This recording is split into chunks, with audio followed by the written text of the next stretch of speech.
ज़िंदगी कभी कभी हमें ऐसी मुश्किलें दिखाती हैं जो हमें सबसे बड़े सबक सिखा देती हैं। आज सुबह हम रोज़ की तरह स्कूल जा रहे थे।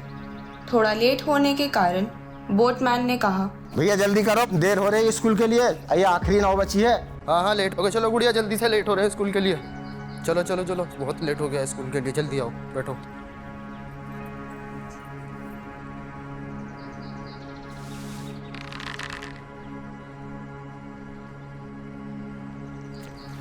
हमारा स्कूल नदी के दूसरे पार था। सब कुछ ठीक लग रहा था, लेकिन जब हम नदी के बीच में पहुंचे तभी अचानक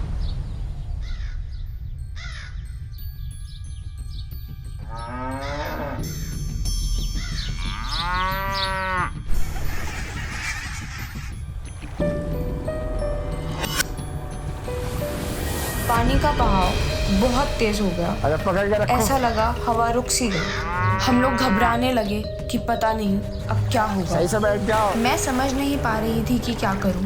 मैंने जोर से बोट को पकड़ लिया। भैया ने बोट वाले अंकल से कहा, थोड़ा धैर्य के साथ चलो।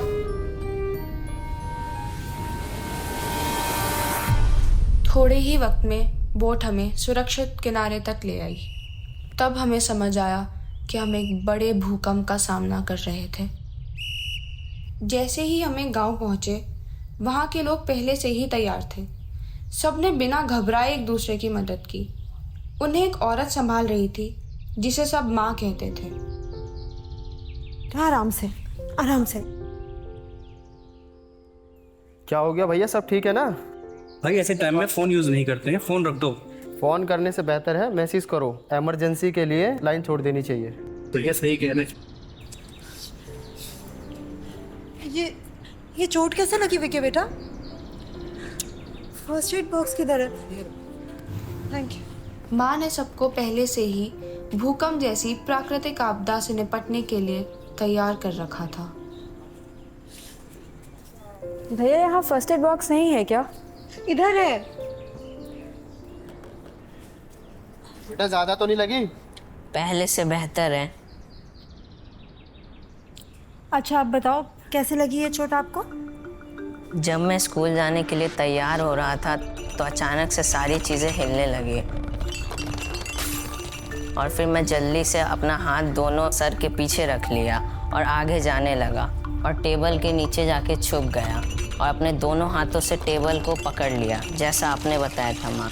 पर जब मेरी नज़र गेट के साइड पर रखे हुए अर्थक्वेक किट पे गया तो मैं जैसे उसे लेने के लिए भागा तभी अलमीरा के ऊपर से एक बॉक्स मेरे पैर पर गिर गया।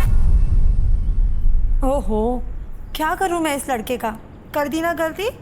मैंने क्या समझाया था आपको? रिपीट करो। Drop, cover and hold on. Yes. तो जब तक ज़मीन हिलना बंद ना हो आपको उसी जगह पर रहना है। और बेटा वैसे भी अभी इस किट को लाने की क्या ज़रूरत थी? पर चलो अच्छा है कि आपने सबके बारे में सोचा। अच्छा माँ ये बताओ, एक ही फर्स्ट एड बॉक्स है क्या पूरे गांव में?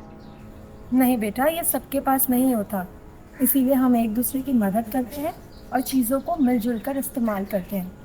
देखो, किट में जो जो चीज़ें होती हैं जैसे कि examination gloves, cold compresses, adhesive bandages, medical test और पेन किलर्स, ये सबके पास नहीं होते।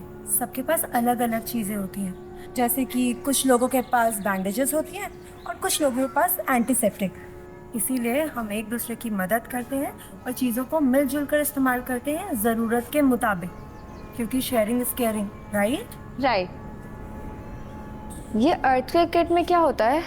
अर्थक्वेक किट में माँ मैं बताऊँगा। इसमें इमरजेंसी के वक्त के लिए ज़रूरत की चीज़ें होती है जैसे पानी, ड्राई फ्रूट्स, बैटरी वाला रेडियो और एक first aid kit, flash light और एक विसल जिससे हम आवाज़ लगा सकें। राइट माँ? राइट बेटा, ताकि हम आसपास के लोगों को मदद के लिए बुला सकें। जैसे कि आपने भी सुनी होगी विसल की आवाज़। जी हाँ, जब भी हम दोनों इधर की साइड आए हैं। अर्थक्वेक जोन में होने की वजह से हमें ये सारी चीज़ों की ज़रूरत पड़ती है। पता नहीं कब ज़रूरत आ जाए। अरे माँ, वो नदी के किनारे कोई बेहोश पड़ा मिला है।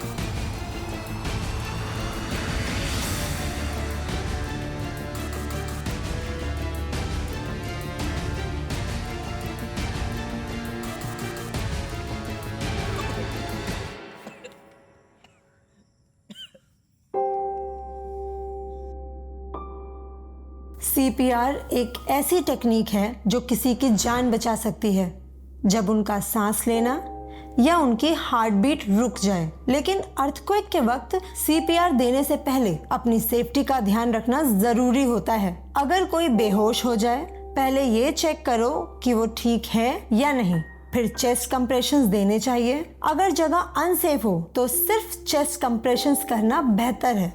अपने दोनों हाथों से चेस्ट के बीच में जोर लगा के प्रेस करना चाहिए। मुझे आज भी माँ की एक बात याद आती है जो हम सबको याद रखना चाहिए।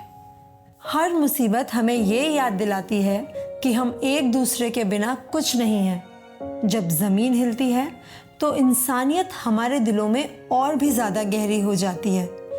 ऐसे हालात में एकजुट होकर हम किसी भी मुसीबत से लड़ सकते हैं। और हाँ, एक बात और, साथ रहें, तैयार रहें, जुड़े रहें।